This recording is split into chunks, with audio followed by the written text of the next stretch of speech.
There we are. All righty. It is episode 110 of the Odd G's podcast. It's been a minute, but it's time for Harry. It's only going to be a couple minutes today. Yeah. We got a shortened episode today. We're Yeah. going to be tight today. What's going on, Harry? Lots going on, man. We got a lot of playoffs happening, and the PGA Tour's coming to the Delaware Valley next week. The weather's getting warmer. It's all good, man. Like we're almost in Memorial Day, almost summertime. I Got a month to go. Is there only 30 days in April? I can't remember. Yes. Okay, so tomorrow's May. Tomorrow's May 1st, correct. Holy shit. Man. Correct. Where did time go? Like, Yeah. When I got sick, it was like, okay, you got 4 months of this, and I've been like bunkered. And all of a sudden now it's May. Yeah, I know, man. Holy cow. Yeah, no, I mean, you're going to be Unbelievable. starting your other treatment here in another month or a couple weeks, right? Yeah. I did. I put a bow. What do you say, bow? I put a bow on 8 chemos. Yeah, so you rang the last bell, Thursday. right? I didn't want to ring the bell. But I don't know you if you saw did. the video. I did. Yeah, my wife convinced me to, and the Carrot Yeah. team convinced me to. But I didn't want to ring it because that's just. I want to ring the bell, the big bell at the end. Yeah, it when seems they a little say- premature. Yeah, they do that though because Yeah. chemo's such a grueling stage, Right. That you ring the bell to signify the end of that treatment. Right. And sometimes, a lot of times, that's the end treatment for people.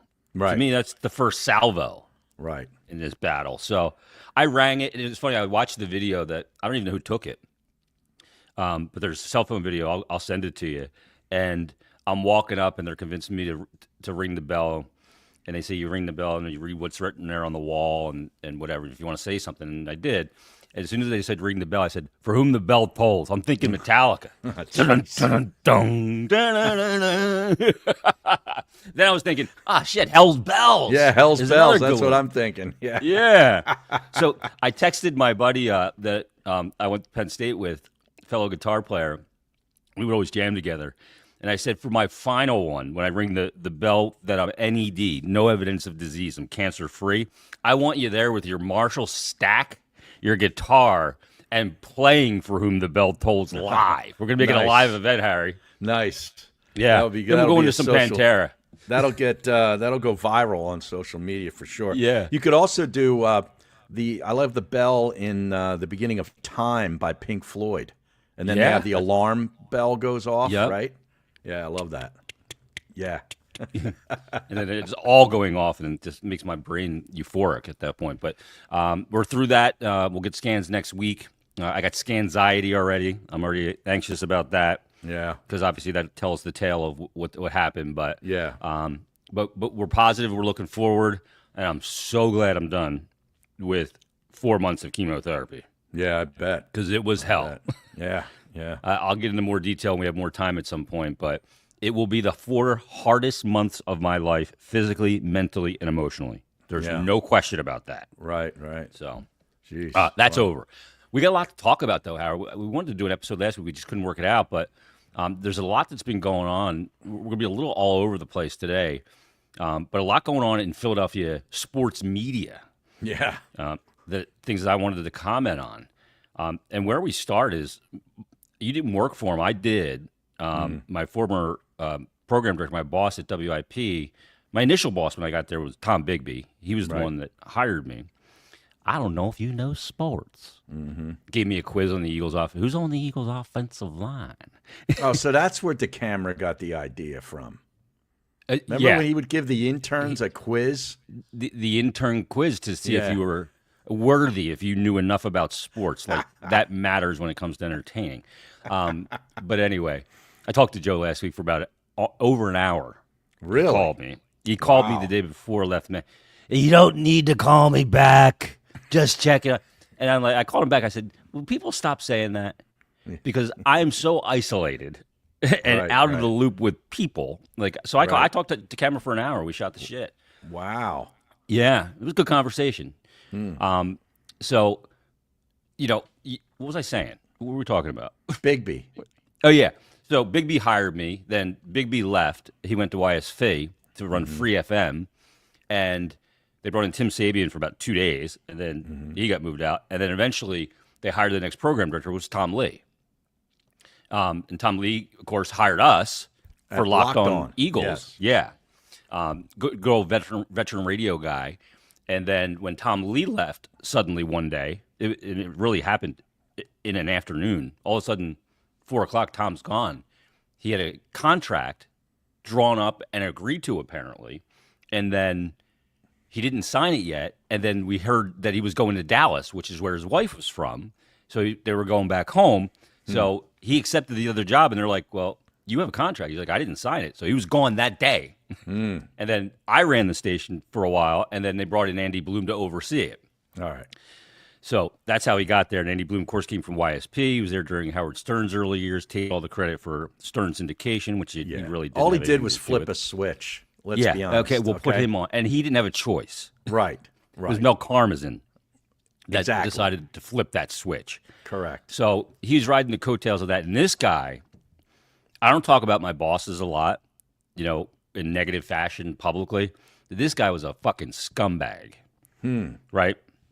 This guy showing up for work 1 PM, like, it was ridiculous. Complaint after complaint to the HR departments, Harry, on different things, and he got away with it every time. It was unreal. And to find out this guy is now in jail awaiting sentencing for 2 felony sexual crimes on his daughter. What a fucking Unbelievable. pig. Yeah, wow. That's an I saw absolute that. pig. Yeah, I saw that, man. That was. I interviewed with him. That's the only. Oh, you did? Yeah. He interviewed me. I forget. Was it the Crown Plaza Hotel over there off City That's Line? where he stayed. Yeah. Yeah. Well, we met in the lobby of the Crown Plaza for That's about where I an first hour, met him at the bar. hour and a half one time, and this was. Yeah, I got a very slimy feel from the guy spending 90 time. minutes with him, and that's the only interaction I ever had with him. But I don't know him nearly as well as you did, and I never worked with him. But he came off very slimy to me just in the interview process. Yeah, the first 5 minutes I met with him there, I did a shift until like midnight on a Friday night at WIP, and he had just gotten into town. He was living in the hotel because he didn't have residence here yet. And I met him at the bar after my shift. Right. And immediately I was like, man, I just got a weird feeling about this cat. Like his resume was impressive from afar until you actually knew. But I was like, ooh, man, this is going to be a tough putt. Yeah. And ultimately, he broke an agreement in our NDA. And that's why I tweeted in 2014 that you broke an agreement and you will get your karma. And I quote tweeted that when he got arrested, when this all came public. Yeah. So that's where that came from. So, fucking pig. Yeah. Well, yeah. I mean, I never could have guessed that this would end up happening with him. Remember his kids were born, they were twins. I never saw that. But yeah, he always gave me kind of, and there's a lot of radio guys, a lot of radio people that give me that slimy feel. To be honest, Yeah. I mean, he's not alone. It's an industry with some slime in it. There's It no really doubt. is. Yeah, it really Yeah. is. Yeah, no doubt. I mean, when you think of the industries with slime, like everybody wants to go to the lawyers, right? right, The ambulance chasing, that whole thing. Right. There's obviously slime in that, but I mean, there's a lot in radio too. Mm-hmm. And the HR department enabling this guy. There was a major investigation going on. HR. yeah? It was coming from corporate. Like this woman Debbie Barnes was running it from corporate On him? CBS. Yes, and it Okay. was a big time thing. And I was a person that she had to talk to, and Yeah. several other people. And then all of a sudden, one day, the tone of the call changed. It was, "Why are you all on a witch hunt for this guy?" Ooh. And we were like, "You fucking just got bought out by owners. You're not an HR department. You're a lackey for them." Right. And and that's just enabling behavior. It was. You learn as much from shit bosses as you do from good bosses. I think you learn more from shit bosses actually. What not to do. Right. So I learned a lot from him. Wow. Over Yeah. those years that I was there. So he'll be going away for the rest of his life. It looks like. I based would on what imagine. I read. Yeah. Yeah, I mean, I think the maximum for each one is 25 years, Right. and maybe minimum 10 for each one. So there's 2. And he's not a guy that's going to do well. He's not tough. He's a pussy, and they don't look kindly upon child molesters in prison. He's not going to do well. Yeah. But Wow. what a fucking scumbag. I hated to see that because of the daughter and everything. And Yeah. But Jesus Christ. Yeah, it's Wanted to terrible. comment on that. The other thing, Tyrone announced he's out at the Fanatic. Yeah, I Did that saw shock that. you? It kind of came Yeah, out of it the blue for did. me. I don't really pay attention much. It did because I had heard a couple of weeks, maybe a couple months, month and a half or so ago, that he wasn't coming back, but it was it was going to be his decision. So end of a contract? I guess that's all Just I run out? got, and I Okay. I didn't really investigate it beyond that because it doesn't matter to me. Yeah. But then I saw that when it went down, it didn't look like it was his decision; it was their decision. That's the way it Okay. looked like. I don't Yeah. know. Yeah, he said he put out the tweet that he has no regrets and um, got to do that job for a pretty good period of time despite Yeah, I not mean, he was having there, what, 9 years total, I think, and half of that maybe as Mikey's producer, and then the other half on the show. So it was a pretty Yeah. good run as Yeah, I far as think he did radio like goes. did like 5 years with Mike and he replaced me. I hired him. Right. And I remember originally, being there yeah. the day that you came up to me at a party that was actually at Mike's house. And famous party, Tyrone too. was there, yes. Yeah. And Tyrone was there, and you were telling me, yeah, we're trying to get him come down from New York. He was doing non-sports radio or something Yep. up in New New York Jersey 1015. because you were trying to get out of that show, and I was you trying to needed get out of you work. needed to fill the chair. Yeah. and I knew Mike knew Tyrone because we worked at WIP together. Right. So and initially Tyrone shot down the offer that I gave him. Is that right? But eventually I was able to get the offer to a place where he took it and got me out of that chair, got me and you on the show together. Right. And then him to work with Mike because I wasn't, you and I weren't going to start the show until I found a replacement. So I was on Right. a torrid search, Harry. Oh yeah, it was a very Machiavellian situation there, which is quite common in radio. Yes. So yeah, The dominoes, how they right. fall. Yeah. So yeah, he ends a good run there. Well, I don't know what they're going to do in afternoons now. Do they move Mike to afternoons? Move him back there with Bill That's Colorado? not what I'm hearing. Really? That is not what I'm I have not hearing. even dipped into. Are you hearing of anything the- that you want to make? No, public? but as of this morning, I'm hearing that is not the play. Wow. So Okay. it'll be very interesting to see what they do. I mean, what are the options? I know Crossing Broad listed, all the names, and it's quite staggering when you see them in bold print of all the names, including ours and everybody else, that we worked with, some we didn't work with, that are no longer with the Fanatic, whether it was with Greater Media or Beasley or whatever. It's quite a long list. Yeah. I mean, I have the article. I'll bring it up here. This list, and it doesn't even go back to when I was let go in 2019 or you left even prior to that.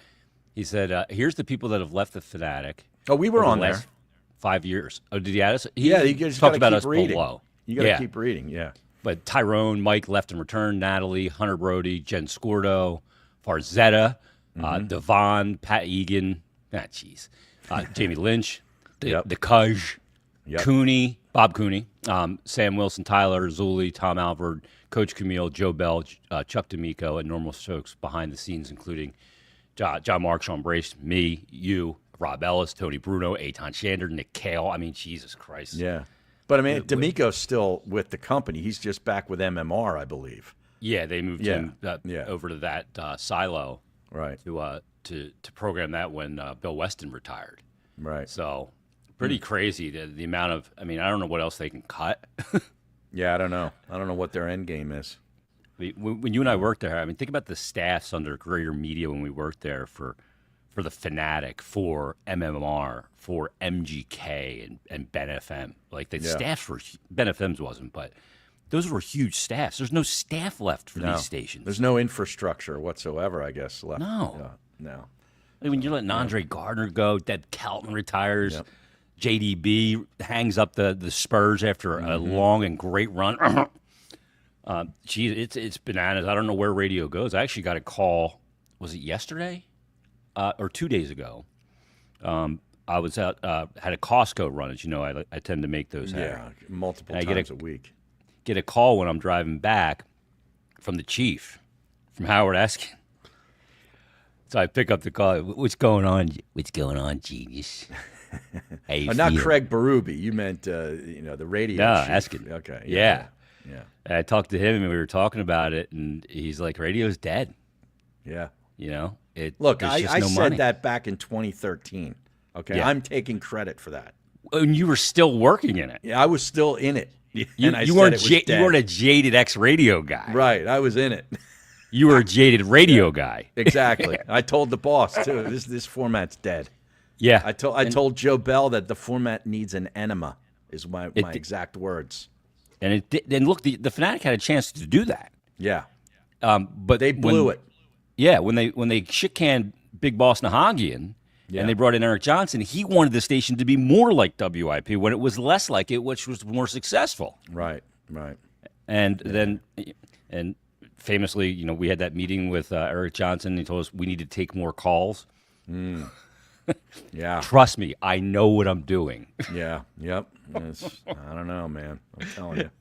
We go outside the meeting. We walk out of his office. And we walk into the hallway. We take about 4 steps, and you stop, and you just look at me. You go, "If you have to tell me you know what you're doing, you don't know what you're doing." And then you had the Clint Eastwood walk down the remainder of the hall. I was loving it. You're like the outlaw Josie Wales. Just came into town, had sex with a hooker, got drunk, had a bath, and painted the town red. Had the bath. Yeah, you gotta have the bath. Had a hot bath with the hat on, right? Yeah, with the little guy pouring the hot water in there. Yeah, smoking the cheroot, drinking a bottle of whiskey. Yeah. I had such disdain for that situation back then. I was so pissed off with everything that was going on because it was all wrong, and I was right. And you knew it was wrong. Yes. They were retaining certain people for certain situations, not because of what they were providing, but what they could bring to the station. I get you got to bring revenue. I get it. Yeah. But what a mess. You knew it was wrong. It was bad. Yeah. Eric had responded on Twitter and said to the Crossing Broad article about anybody left the Fanatic. He said this post was needed. It's a vicious cycle. Junior folks with little to no experience get rushed into prime slots, don't move the needle, and then pushed out the door. Not enough seasoned vets to anchor the day parts and fill-ins. He said, I'd go full throttle on bar talk, letting hosts effortlessly blend life and sports. And if I had a pen, at Harry Mays, at Jason Mert would be middays and mirror their G's pod. Mike will be back at Afternoon Drive with Bill. Colarulo. Yeah. Right, he's working with now. Yeah. Yeah. But I do like the concept of, keep the sports in there, though. Just call it sports bar talk. And you're not all Eagles all the time. Is Jalen Hurts, is this a prove it year for Jalen Hurts, which WIP asked yesterday? Like, is that right? Absurd. Yeah. I don't envy what they have to do these days. I really don't. And frankly, I don't want to do it. It's hard. Yeah. I don't have the appetite for it anymore. Yeah. So we'll see where it goes for the Fanatic and under the leadership of Scott Masteller. I deal with Scott, obviously, with the Fanatic, too, because the Flyers run the Fanatic, and we're, they're the flagship station for the Flyers broadcast. So I deal with Scott quite a bit. I've known him for years, formerly of ESPN. So we'll see where they go.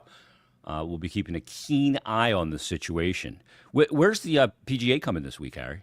Next week, they're coming to the Cricket Club. Oh, the Philadelphia Cricket Club. Yeah, for a one-off. Nice. The Truist Championship. It used to be the Wells Fargo Championship. It's typically played down in Charlotte, North Carolina, at Quail Hollow Country Club. But they're hosting the PGA there in the next week, like two weeks from now. So they had to find another site, and within 10 months, they settled on cricket and have it ready to go. It's an unbelievable undertaking that the tour. Joey Chitwood III has been running the whole thing, and it's going to come off really well. This town with sporting events. I mean, they're just it's going to be big. Yeah, they'll turn up in a big way. Sold out Friday and Saturday already. It's Friday and Saturday already. Friday and Saturday. And this is a no-cut event. It's a no-cut event. Yeah, he'll be there. So the top 70 players that show up will be there for the entire 4 rounds. So you'll get to see Rory McIlroy and Scotty Scheffler. Grand Slam winning Rory McIlroy, mind you. Yeah, hot off the Grand Slam. Yeah. Yeah. I know you're not a big Rory fan. Yeah, well, I don't. No, it's not so much about him as a golfer. It's just the way the media covers him that annoys me. Yeah, they put him on a pedestal very early in his career. Yeah. Obviously early success, and he was a good guy for them to try and sell the game with. Sure. Going back to the Masters, that was as compelling a sports Sunday as I've seen in a long, long time, Harry. Yeah, it really was, and it really shouldn't have been. I mean, no, it was. He should have ran away. I mean, really, yeah. And they always wanted to make him into the next Tiger Woods way back in the day, and we all see that that never happened. Tiger Woods would have never hit that ball into the water 13. on 13, and Tiger Woods would have made the putt on 18 and wouldn't have had to go to an extra hole to win it. Yeah. So yeah, that's it all was I know. incredible drama. It was. It was showing Augusta on Sunday was biting back with the greens and everything. Oh yeah, yeah. That was great. incredible theater. It was great. And I see Kevin Bloomfield in the chat saying that he was rooting for me at Bluebell the other day. I was out at Bluebell Country Club on Monday playing a round of golf, and the front nine was on video. You're going to see a good bit of this on Inside Golf, not this Sunday, but next Sunday at 10 a.m. is when it's going to air the first time. And I'll tell you, playing golf with a camera behind you is kind of neat. I loved it. Did you really? It didn't tighten you up, Harry. No, not at all. Wow. I'm a red light guy, Mert. You know this. When the light goes on. Exactly. Let's go. if people could see kind of when we did the show, the Daily Show, like during a break, what we would be doing, and then when we go on the air and the light goes on, boom. I mean, there were times when we'd just be fucking miserable. Jesus Christ, this fucking Eagles rock we're pushing uphill. Drudgery. Geez. Yeah, this is ridiculous. Then you get on the air, 610. Yeah. Let's go to what was the line we had? What was that called? Riled Up? Did we? The Riled Up line. Yeah, Riled Up line. Yeah. Let's take a recorded call. Riley Sales. Yeah. Love those guys. Exactly right. And Egan would always fuck up the nooner when he was our producer. Terrific. Incredible. Real quick, I saw last night, we got to be up by 11:30 because you got an appointment today with it. You working out with a trainer now, Harry? Well, once a week I do this thing, with a trainer, and today's the day at noon. So normally I try to do it Mondays, but the class was filled, so I had to do Wednesday. So are these class sessions with a certified trainer? It's an hour. It's an hour with Fit Golf is where I do it over in Conshohocken. Of course it is. And then Planet Fitness. The only thing I'm trying to fit golf into everything in your life. Exactly. Yes. I'm trying to fit more golf into my life. Yes. Yeah. But I've stopped drinking vodka, and I'm on day, what is this? Sunday, when Rory won the championship at Augusta, was the last vodka I had. 11 days. Oh, it's more than that. It's been over 3 weeks. It's been over 2 weeks. So this Sunday will be 3 weeks. This Sunday will be 3 weeks. Yeah. So about 17 days. Yeah.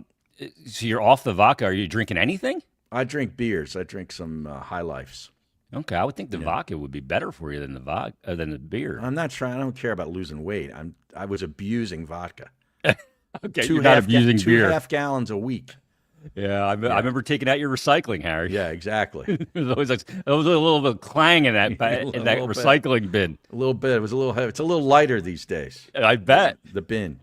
And very rarely was it plastic bottles clinging. Right. At that time, there was a lot of glass. There was glass back then. I was stealing that radio money back then. But now, I did go to the plastic because the consumption went through the roof. And I'm like, I'm not going to pay $35 for a handle of Tito's when I can get a handle of, Barnett's for $15.99. Yeah. Yeah. That's good on you. I wish you luck in that. Yeah.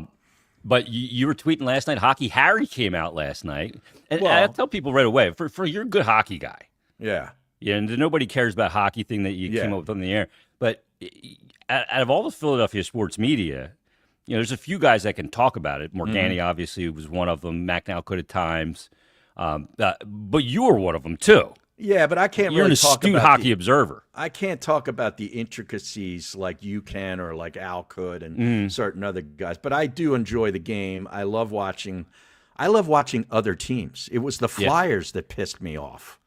Okay. I love hockey. I just don't love Flyers hockey. Yeah. You like to see those players that can do special things. And one of the guys you tweeted about was Austin Matthews last night. Well, dude. great American-born player, but this guy keeps showing up small in the playoffs year after year in that team. It is unbelievable how much of a no-show this guy is in the biggest games, of the season, and they could end up losing this series. Yeah, they're up 3-2 still. They were up 3-0. But they were up 3-0. But no team tightens up the ass Oh. quite like the Toronto Maple Leafs when a little adversity comes in the first round. It is unbelievable. I mean, they haven't won a cup in since 1967 for a reason.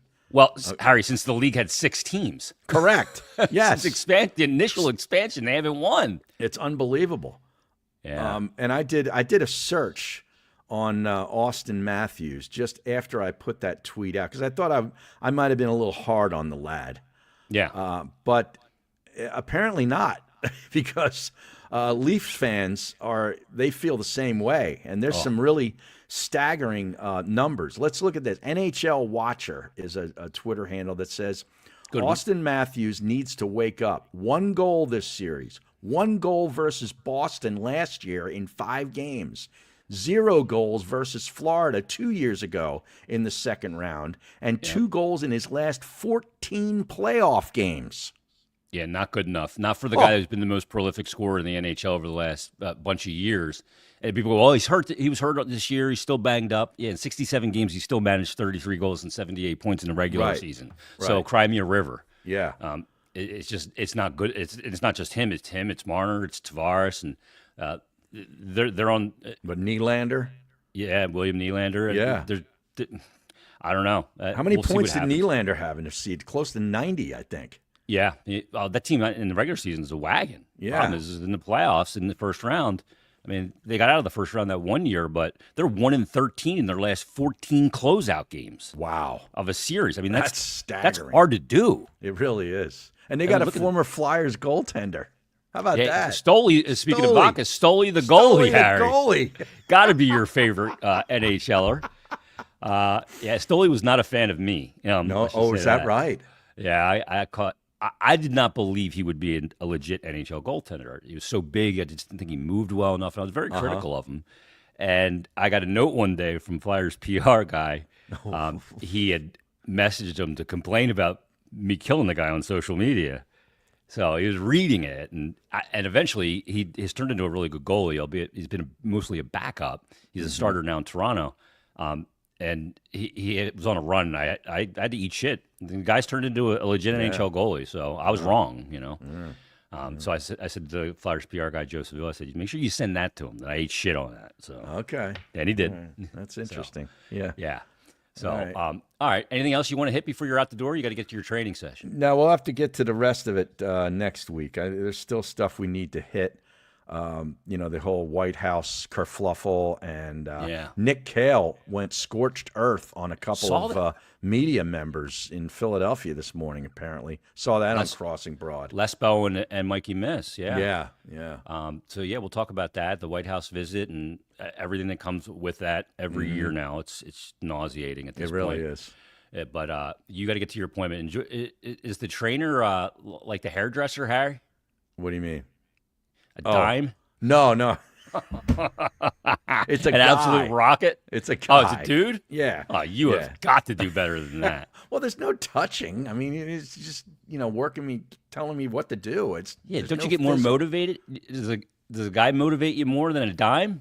Look, if I was in there with a dime, I wouldn't want to work. I wouldn't want to do the work. Yeah, you'd show up with a handle of vodka, and it'd be class. Yeah, exactly. All right, that's episode 110 of the Odd G's podcast. Everybody have a great couple of days. We'll definitely be back next week. I'm not in the treatment every other week flow anymore, so we're going to feel well for at least a month or so. Yeah. But thanks for listening. Thanks for watching. What do you got? Yeah, and also tune into our Locked On Birds Squad Show. The Squad Show, we're doing it 2 times a week. Tomorrow we got another one. Farzetta is on there doing a great job. You'll be on tomorrow, I assume. Yep. And Louis DiBiase does a terrific job, too. So we've been breaking it down. I think we've done like 5 of them already. So great stuff. It's good, yeah. So we'll do that tomorrow. Look for that on the Locked On page. And we'll talk to you next time on the Odd G's podcast. Have a great day, everybody.